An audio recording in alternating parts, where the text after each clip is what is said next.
आप देख रहे हैं डार्क फाइल्स। तो चलिए बढ़ते हैं आज की इस कहानी की ओर। काफ़ी दिन इधर उधर बैठकर गुजारने के बाद मेरी नौकरी लगी, जिससे मैं और मेरे परिवार के सभी लोग काफ़ी खुश थे। मगर दिक्कत की बात तो ये थी कि मेरी नौकरी हमारे शहर से काफ़ी दूर एक छोटे से गांव में टीचर की लगी थी, तो मुझे अपने गांव से दूर उस गांव में जाना था। इस बात को लेकर मेरे घर वाले काफ़ी उदास थे, मगर किया भी क्या जा सकता है, मुझे ये काम करना ही पड़ेगा। काफ़ी देर घर वालों को समझाने के बाद अगले दिन सुबह मैं ट्रेन पकड़कर छायापुर गांव के लिए निकल पड़ा। मैंने सुबह 9 बजे वाली ट्रेन पकड़ी थी और मैं शाम के 7 बजे छायापुर गांव पहुंच जाऊंगा, जिस कारण माँ ने मेरे लिए टिफ़िन दिया था। काफ़ी घंटे ट्रेन में गुजारने के बाद ठीक शाम के 7 बजे मैं छायापुर गांव पर उतरा तो अंधेरे ने उस गांव को पूरी तरह से घेर रखा था। वो स्टेशन काफ़ी छोटा और सन्नाटे में डूबा हुआ था। उसमें मुझसे थोड़ी ही दूरी पर बस मुझे एक आदमी ही दिख रहा था, जो एक टॉर्च लाइट लेकर खड़ा था। उस आदमी को देखकर मुझे लगा कि वो स्कूल के हेड मास्टर हैं, उस स्कूल के जिसमें मेरी नौकरी लगी थी। क्योंकि यहाँ आने से पहले मेरी उनसे फ़ोन पर बात हुई थी, तो उन्होंने कहा था कि मैं तुम्हें लेने स्टेशन आ जाऊँगा और तुम्हारे रहने का इंतज़ाम भी कर दूँगा। तो मैं चलकर स्टेशन पर खड़े उस आदमी के पास गया तो उस आदमी ने मुझसे कहा, भाई साहब आप ही हैं कुंदन? उस आदमी की यह बात बोलते ही मैं समझ गया कि यही हेडमास्टर अशोक हैं। इस पर मैंने बोला, हाँ हाँ मैं ही हूँ कुंदन, हेडमास्टर साहब। जिसके बाद हम चलकर स्टेशन से बाहर निकले तो बाहर भी काफ़ी ज़्यादा सुनसान और सन्नाटा था। इस पर मैंने हेडमास्टर साहब से कहा, क्या बात है, इस गांव में इतना सन्नाटा क्यों है? गांव का कोई आदमी भी नहीं दिख रहा। जिस पर हेडमास्टर साहब ने कहा, यह गांव रात के वक्त कुछ ठीक नहीं है। लोगों का मानना है कि अंधेरा होते ही इस गांव में आत्माएं अपना डेरा जमा लेती हैं और लोगों को अकेला पाकर उनको मार डालती हैं। हेडमास्टर साहब की ये बात मुझे कुछ हजम नहीं हुई, क्योंकि मैं इन सब बातों पर विश्वास नहीं करता था। अभी हम आगे बढ़ ही रहे थे कि तभी हेडमास्टर साहब ने दोबारा कहा, तुम भी थोड़ा संभल कर रहना। इस गांव में अंधेरा होने के बाद घर से बाहर मत निकलना, और हाँ, हमेशा रात को खिड़की दरवाजे बंद कर ही सोना। बात करते करते थोड़ी दूर चलने के बाद हेडमास्टर साहब मुझे घर के बाहर ले आए और चाबी देते हुए कहा, ये लीजिए आपके घर की चाबी, और अब मैं चलता हूँ, कल सुबह आऊँगा। इतना बोलकर हेडमास्टर साहब चले गए। जिसके बाद मैंने दरवाजे पर लगे ताले को खोला और घर के अंदर गया तो घर के अंदर का माहौल काफ़ी साफ सुथरा था। ये देखकर मुझे पता चल गया कि हेडमास्टर साहब ने मेरे आने से पहले ही इस घर को साफ कर दिया है। सुबह से काफ़ी सफ़र करने के कारण अब मैं काफ़ी थक गया था, तो मैं हाथ मुंह धोकर थोड़ा फ्रेश हुआ और सीधे सोने के लिए बिस्तर पर आ गया। उस घर में एक खाट और एक टेबल को छोड़कर और कुछ भी नहीं था। अभी मैं बिस्तर पर लेटा ही था कि तभी एक झटके से मेरे कमरे की खिड़की खुल गई, मगर बाहर तो हवा चल ही नहीं रही थी। तो फिर अचानक खिड़की खुली तो खुली कैसे, ये सोचकर मैं बिस्तर पर से उठा और खिड़की के पास गया तो सच में बाहर थोड़ी सी भी हवा नहीं चल रही थी। तो मैं खिड़की से झांककर आसपास देखा, मगर कहीं भी कोई नहीं था। जिसके बाद मैंने वापस से खिड़की लॉक किया और सोने के लिए बिस्तर पर आ गया। जिसके थोड़ी देर बाद ही नींद ने मुझे अपने आगोश में ले लिया। फिर मेरी नींद मेरे दरवाजे पर हो रही दस्तक से खुली तो मैंने अपनी घड़ी में वक्त देखा तो वक्त हो रहा था रात के 1 बजे का। इतनी रात गए दरवाजे पर हो रही दस्तक से मैं थोड़ा हैरान हो गया कि भला इतनी रात को कौन होगा। और हेडमास्टर साहब ने तो मुझे रात के वक्त दरवाज़ा खोलने से साफ साफ मना किया था। फिर मैंने कुछ देर तक उस दस्तक को नज़रअंदाज करने की कोशिश की, मगर वो दस्तक लगातार मेरे दरवाजे पर होए जा रही थी, जिससे तंग आकर मैं बिस्तर पर से उठा और चलकर दरवाजे के पास गया और चिल्लाकर पूछा, कौन है बाहर? तो मेरे ये पूछने पर कुछ पल तो सब कुछ शांत रहा। फिर दरवाजे के उस पार से एक आवाज़ आई, कुंदन, मैं हूँ अशोक। उस आवाज़ को सुनकर मैं समझ गया कि ये हेडमास्टर अशोक हैं। तो मैंने झट से दरवाज़ा खोला तो बाहर हेडमास्टर अशोक खड़े थे, मगर उनकी हालत कुछ ठीक नहीं थी। उनके सर से काफ़ी खून बह रहा था।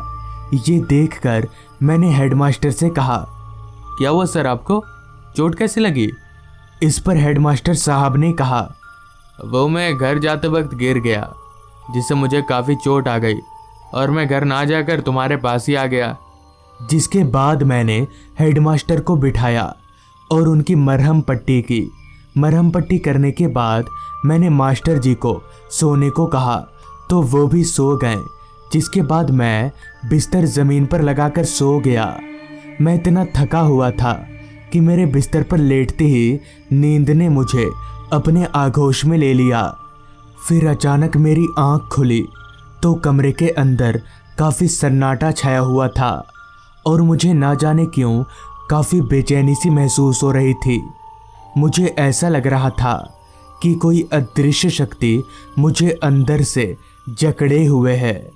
फिर भी मैं किसी तरह उठा और ऐसे ही पानी लाने के लिए आगे बढ़ा तो मेरी नज़र उस खाट पर गई जिस पर हेडमास्टर साहब सो रहे थे। मेरी नज़र उस खाट पर पड़ते ही मेरे एकदम से होश उड़ गए और मेरा सर घूमने लगा, क्योंकि जिस खाट पर थोड़ी देर पहले हेडमास्टर साहब सोए हुए थे, उस खाट पर अब एक कंकाल लेटा हुआ था जिसकी आंख लाल चमक रही थी। उस कंकाल को देखकर मैं ज़ोर ज़ोर से कांपने लगा और मुझे इस तरह कांपता देख वो कंकाल उठकर मेरे पास आ गया और ज़ोर ज़ोर से हंसने लगा।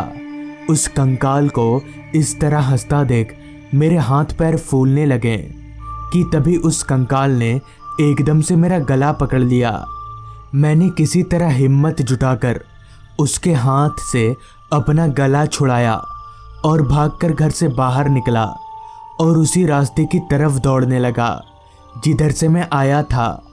अभी मैं भाग ही रहा था कि तभी पीछे से किसी ने मेरा पैर पकड़ लिया और मुझे उल्टा घसीटने लगा। फिर जब मैंने अपनी निगाहें पीछे की ओर घुमाई तो मैंने देखा कि वही कंकाल मुझे घसीट रहा है। अब मैं अपने बचने की उम्मीद खो चुका था और मैं अपने आप को मरा हुआ मान चुका था कि तभी मैंने ज़ोर ज़ोर से चिल्लाना शुरू कर दिया कि तभी मेरे चिल्लाने की आवाज़ सुनकर वहाँ 2-4 लोग मसाल लेकर आ गए, जिनके आते ही वो भूत हवा में धुआं हो गया।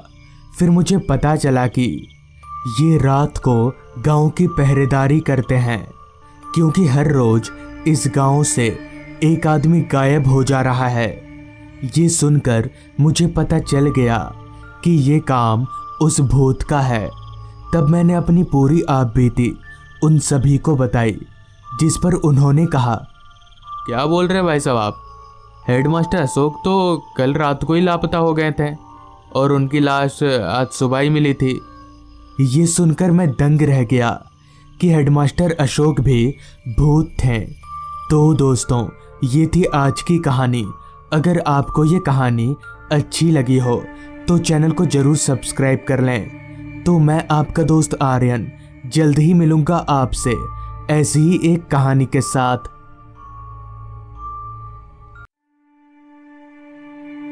आप देख रहे हैं डार्क फाइल्स। तो चलिए बढ़ते हैं आज की इस कहानी की ओर। काम से मैं एक सेल्समैन हूँ, या यूं कहें तो भटकता हुआ एक इंसान हूँ, क्योंकि सेल्समैन का काम ही ऐसा होता है, जिंदगी भर यहाँ वहाँ ऑर्डर की तलाश में भटकते रहना। उस दिन भी मैं घर से ऑर्डर की तलाश में ही निकला था, मगर लोकल में नहीं, कहीं दूर जाने के लिए। उस दिन मेरा टारगेट था सीतारामपुर, तो मैं ट्रेन पकड़कर सीधे सीतारामपुर पहुंच गया।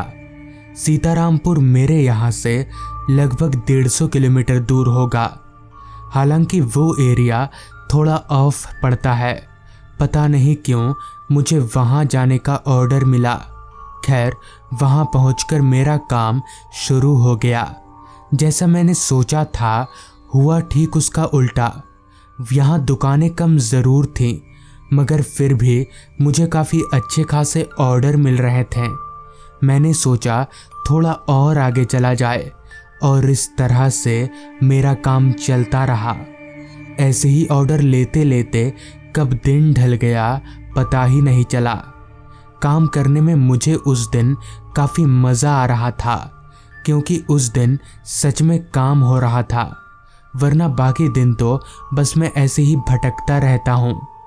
अब तक अंधेरा हो चुका था, पर क्योंकि मुझे ऑर्डर मिल ही रहे थे तो मैं भी रुका नहीं। इसी तरह कब रात के 8 बज गए पता ही नहीं चला। आखिरकार जब मुझे लगा कि अब बस हो गया, अब घर चलना चाहिए, तो मैं उल्टे पांव स्टेशन की तरफ निकल पड़ा। स्टेशन पहुंचकर जब मैं टिकट काउंटर पर गया और अपने स्टेशन की टिकट के लिए पूछा, तो वहां बैठे कर्मचारी ने कहा, पर सर अब तो कोई ट्रेन नहीं है हसनगढ़ के लिए। मैं चौंक गया कि भला अभी वक्त ही क्या हुआ है जो ट्रेन नहीं है। मैंने कंफर्म करने के लिए उस कर्मचारी से दोबारा पूछा, क्या कोई ट्रेन नहीं है? इस पर उसने अपना सिर हाँ में हिलाया। मैं चिंता में पड़ गया कि अब घर कैसे जाया जाएगा। अब तक तो आखिरी बस भी चली गई होगी। निराश होकर मैं स्टेशन पर लगे एक बेंच पर बैठ गया। वो स्टेशन इतना छोटा था कि अभी से ही स्टेशन पर कोई नज़र नहीं आ रहा था। पूरा का पूरा स्टेशन वीरान पड़ा था। मैंने निराश मन से अपने जेब से मोबाइल निकाला और घर पर फ़ोन करके पूरा मामला बता दिया। घर वालों ने हिदायत दी कि आज की रात मैं किसी होटल में कमरा लेकर रह जाऊं और कल सुबह आराम से घर आऊं। हालांकि मेरा मन तो नहीं था, मगर अब कोई चारा नहीं है। ऐसे स्टेशन पर अगर रात गुजारने जाऊंगा तो पता नहीं कल सुबह तक जिंदा बच भी पाऊंगा या नहीं, क्योंकि ठंड काफ़ी ज़्यादा थी। ऊपर से सर पर छत ना होने की वजह से ओस गिर रही थी। खैर, मैं अपनी जगह से उठा और स्टेशन से बाहर की तरफ जा ही रहा था कि तभी पीछे से एक आवाज़ आई, अरे सुनील, तू यहाँ पर? मैं पीछे पलटा तो पीछे मेरा दोस्त राकेश खड़ा था। राकेश रेलवे में काम करता है और हमारे ही गांव का है। जिस पर मैंने राकेश को कहा, अरे यार, मैं तो यहाँ काम से आया था, पर तू यहाँ पर? इस पर राकेश बोला, मेरा तो यहीं पर ट्रांसफ़र हुआ है ना, मैं यहीं रहता हूँ। जिसके बाद मैंने राकेश को अपनी सारी दुविधा बताई। मेरी सारी कहानी सुन राकेश बोला, एक काम क्यों नहीं करता, तू मेरे साथ चल, मेरे क्वार्टर में ही आज की रात रह जाना। हालांकि राकेश का सुझाव बुरा नहीं था, जिस वजह से मैं उसकी बात मान गया। राकेश की ड्यूटी ख़त्म हो चुकी थी, तो हम लोग साथ में ही उसके क्वार्टर की तरफ आगे बढ़ने लगे। अब तक रात के 9:30 बज चुके थे।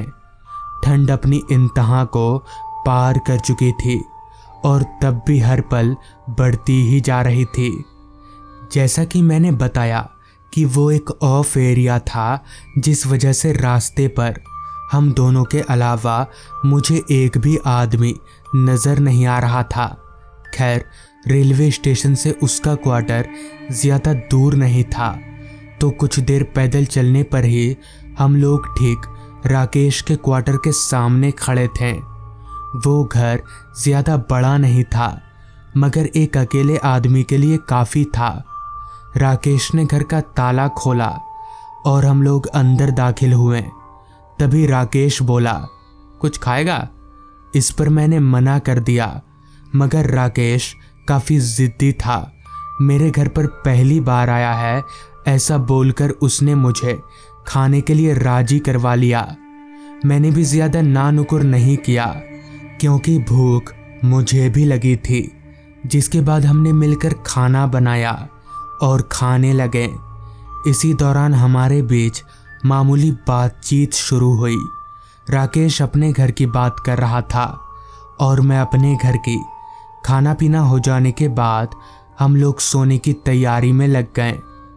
चूंकि राकेश के घर पर एक ही सिंगल बेड का पलंग था, इसलिए वो नीचे सो गया और मुझे पलंग पर सोने के लिए बोला।